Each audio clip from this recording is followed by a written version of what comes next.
사무엘상 강의 65번째 시간 반복되는 도우심이라는 제목으로 말씀을 나누겠습니다.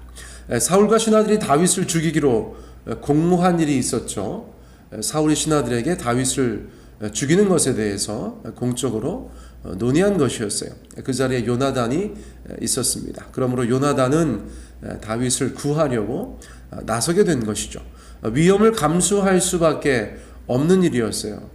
그럼에도 불구하고 다윗을 변호하였고 아버지 사울이 범죄하지 못하도록 애썼다. 저희가 지난 설교에서 그런 내용들을 다루었습니다. 그래서 당장 좋은 결과를 얻었습니다. 그렇죠? 19장 6절 지난 말씀인데요. 사울이 요나단의 말을 듣고 맹세하되 여호와께서 살아계심을 두고 맹세하거니와 그가 죽임을 당하지 아니하리라. 사울이 이런 고백을 했다는 것입니다. 맹세하여서 다윗이 죽임을 당하지 않을 것이다. 다시 말하면 내가 다윗을 죽게 하지 않겠다. 그를 죽이지 않겠다. 그렇게 말하였었다는 것이죠. 맹세까지 했으니까 이것이 평생 갔어야 되는데 오래가지 못했습니다. 어떤 상황에서 사울의 맹세가 깨졌는지 저희가 살펴보면 8절에서 저희가 볼 수 있어요. 전쟁이 다시 있으므로 다윗이 나가서 블레셋 사람들과 싸워 그들을 크게 쳐 죽이매 그들이 그 앞에서 도망하니라. 블레셋은 이스라엘의 숙적 중에 숙적이었죠. 그러므로 두 나라 간에는 대대적인 전면전도 물론이거니와 국지전이 끊이지 않았던 것 같아요. 요즘처럼 무슨 국경선을 맞대고 있는 것도 아니고 그래서 국지전이 끊이지 않았어요. 그럴 때마다 다윗이 나가서 전쟁을 수행했던 것이죠.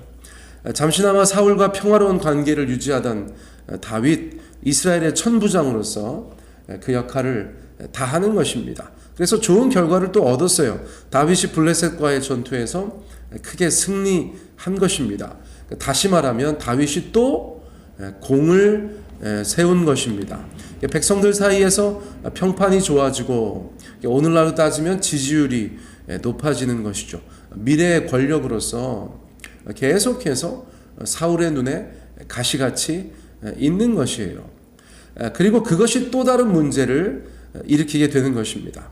그렇죠? 사람들에게 인정받는 것에 대해서 사울이 폭발했던 것이니까 또다시 다윗이 인정받는 상황들이 펼쳐지면 사울 내면이 잘 통제가 안 되는 것입니다. 다윗을 향한 시기와 질투가 화산처럼 폭발하는 상황, 그런 상황들이 연출되기 때문이에요. 참 어려운 것이죠. 어려운 일입니다.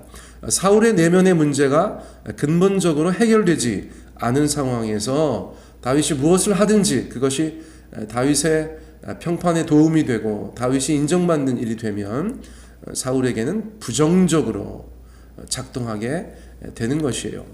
그런 근본적인 문제가 해결되지 않은 상태에서 사울과 다윗이 화평을 찾기란 대단히 어려워 보이는 것입니다. 그 예전에 대학 다닐 때 예를 들어서 친구가 연애를 하는데 잘 연애하다가 헤어졌어요. 왜 헤어졌냐 그러면 이런 일 때문에 헤어졌다. 주로 이제 갈등 상황이 자꾸 연출되는 것들 때문에 어린 나이에는 연애하는 것에 어려움을 느끼죠. 그러다가 이제 잊지 못하고 또 만나요. 그렇죠? 그런 애들이 꼭 있었어요. 다시 만나요. 그러면 저희가 주변에서 얘기하죠. 야, 그때 그렇게 그런 일 때문에 안 맞고 다투고 갈등이 많이 생겼다면서. 그러면 이제 공통적으로 대답하는 것이 그래도 잊지 못하겠어. 다시 만나야겠어. 그렇게 만나죠. 여러분, 제가 지금 무슨 말씀 드리려고 하는지 아시죠? 그리고 나서 또 헤어지죠. 그래서 물어봅니다. 왜 그랬어? 역시 안 되겠어.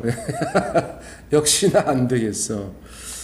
그것을 극복할 수 있으면 이 관계가 지속되는 것이고 발전되는 것인데 극복되지 않는 것이에요. 똑같은 상황에 똑같은 조건이 되면 똑같은 문제 상황이 발생하는 것이고 그 문제 상황을 극복하지 못하면 관계라는 것은 참 쉽지 않다. 그렇죠? 사울이 그런 것입니다. 다윗에게 일종의 대단한 열등감을 가지고 있는데 그것이 어떤 상황만 되면 폭발하고, 그렇죠? 다윗도 이젠 트라우마 생길 수밖에 없죠. 내가 뭘 잘하는 것이 사울에게 굉장히 부정적으로 작용하고 그것이 자기에게 위협이 되고 어떻게 그 관계를 아름답게 유지할 수 있겠어요.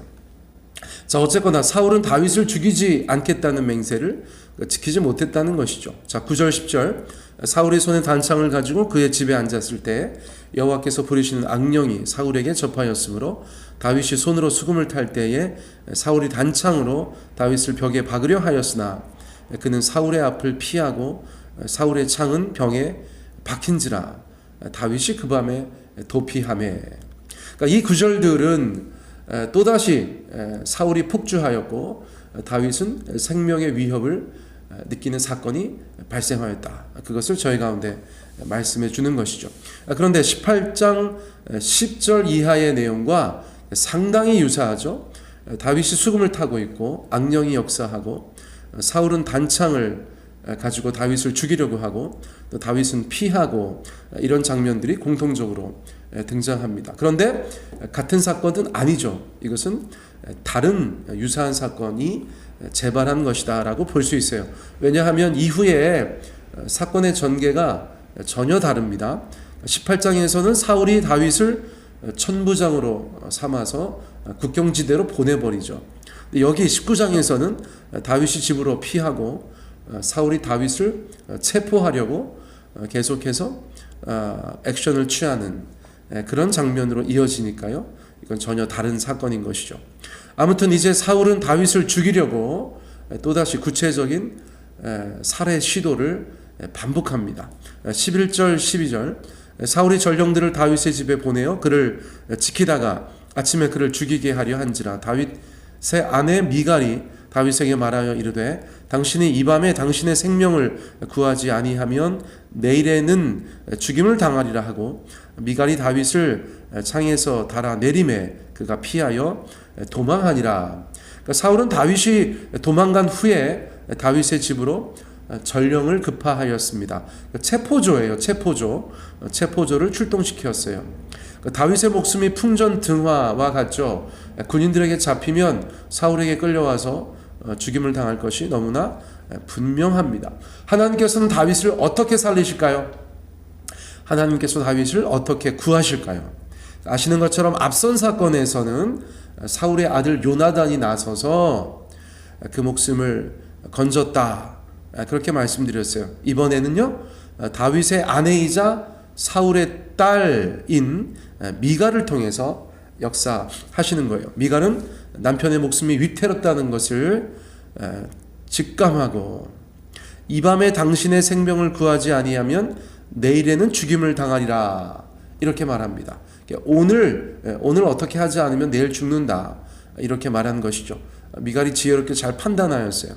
그러므로 미갈은 다윗을 창으로 달아내려 도망치게 돕습니다. 일단 집을 문 밖에 체포조가 와 있으니까 창으로 달아내려서 도망치게 했다는 것이에요. 그리고 나서 도망갔으니까 어떻게 해야 될까요? 저희가 영화나 드라마에서 많이 봤죠? 그렇죠? 주인공이 도망가게 하고 나서 시간을 벌어야 합니다. 시간을 벌어야 해요. 미갈은 시간을 벌기 위해서 나름대로의 계략을 짭니다. 13절 14절 미갈이 우상을 가져다가 침상에 누이고 염소털로 엮은 것을 그 머리에 씌우고 의복으로 그것을 덮었더니 사울이 전령들을 보내어 다윗을 잡으려 하매 미갈이 이르되 그가 병들었느니라. 미갈의 첫 번째 조치는 다윗이 집에 있는 것처럼 위장한 것이죠. 도망갔는데 여전히 집에 있는 것처럼 위장한 것입니다. 먼저 우상을 가져다가 침상에 누였다는 것이에요. 다윗의 집에 왜 우상이 있었는가? 그것이 의문이지만 오늘 문제의 핵심은 아닙니다. 여기서는 마네킹과 다르지 않습니다. 미갈은 그 마네킹에 염소털로 엮은 것, 유사 가발이죠. 가발을 씌웁니다. 그리고 그 위에 옷을 입은 것처럼 의복을 덮어요. 물론 의복은 이불로 사용되었어요. 유대 사람들에게 낮 동안에 입었던 의복을 덮고 자는 일이 많았으니까요. 그래서 옷을 입혔다고 볼 수도 있고 이불을 덮어놨다, 그렇게 볼 수도 있겠어요. 그러니까 이 정도라면 뭐 가까이 와서 확인하지 않는 이상 속을 수밖에 없는 그런 상황이겠죠. 두 번째 조치는 무엇이었냐면 다윗이 아프다고 거짓말을 한 것이에요. 또 왜 거짓말했느냐 그러지 마시고요. 뭐 화이트 라이라고, 그렇죠? 그렇게 다윗을 살리기 위한 거짓말을 한 것입니다. 아침에 체포조가 다윗의 신병을 확보하려고 들자 다윗이 아프다고 거짓말을 한 것입니다. 군사들 입장에선 뭐 공주님께서 그렇게 말씀하시는데 뭐 저리 비키세요 이렇게 얘기할 수도 없는 것이고, 그 말을 믿고 소득 없이 돌아갔다는 것이죠. 근데 사울은 이상하다고 느낀 것이고 또 너무나 다윗을 없애고 싶었기 때문에 이렇게 합니다. 15절, 사울이 또 전령들을 보내어 다윗을 보라 하며 이르되 그를 침상째 내게로 들고 오라, 내가 그를 죽이리라. 전령들이 들어가 본즉 침상에는 우상이 있고 염소털로 엮은 것이 그 머리에 있었더라. 그렇죠, 이것이 실제예요. 사울은 지금 다윗을 없애버리고 싶은 마음이 큽니다. 그러므로 다윗이 아픈 것은 아무런 상관이 없어요. 어차피 죽일 사람인데 아픈 것이 무슨 상관이겠습니까? 그래서 그를 침상째 내게로 들고 오라, 그렇게 명령합니다. 하지만 사울의 입장에서는 늦었어요. 미갈의 기지로 다윗은 안전하게 피신한 상태였기 때문입니다. 전령들은 다윗의 침상에서 마네킹과 가발과 주인 없는 의복만 발견했을 뿐이에요.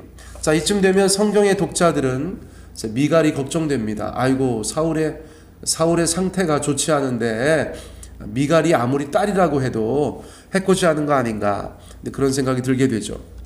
그런데 미갈도 호락호락한 인물이 아니었던 것 같아요.